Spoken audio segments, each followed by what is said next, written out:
გულწრფელად გვიხარია, რომ ისევ გვმასპინძლობთ. ამჯერად მინსკისკენ მიმავალ გზაზე, რათა მონაწილეობა მიიღოთ ევრაზიული უსაფრთხოების მესამე საერთაშორისო კონფერენციაში.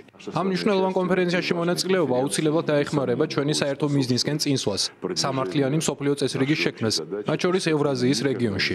რუსები არასდროს დაივიწყებენ კურსკის რეგიონში კორეის არმიის ჯარისკაცებისა და ოფიცრების გმირობას, რომლებიც რუსული მიწის გათავისუფლებაში მონაწილეობდნენ. ეს გმირული საქმეები, რა თქმა უნდა, კიდევ უფრო გააძლიერებს მეგობრობის და ისტორიული ერთობას ჩვენ საერთო ბრძოლაში სამართლიანობისთვის.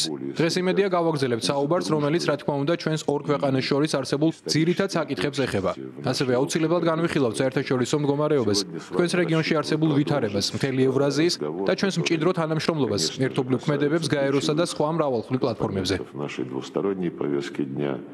მხოლოდ 3 თვე გავიდა ორი ქვეყნის, კორეის სახალხო დემოკრატიული რესპუბლიკისა და რუსეთის ფედერაციის მინისტრებს შორის მეორე სტრატეგიული დიალოგიდან მიმდინარე წლის ივნისში, მაგრამ უკვე მნიშვნელოვანი პროგრესია ორმხრივი ურთიერთობების ყველა სფეროში. მუდმივი მხარდაჭერა რუსეთის ხელმძღვანელობის პოლიტიკას, რომელიც მიზნად ისახავს სახელმწიფო სუვერენიტეტის, ტერიტორიული მთლიანობისა და საერთაშორისო სამართლის დაცვას, ასევე ძლიერი რუსეთის შექმნის მიზნის რეალიზაციას და სახელმწიფოთა შორისი ხელშეკრულებიდან გამომდინარე ვალდებულებების შესრულებას.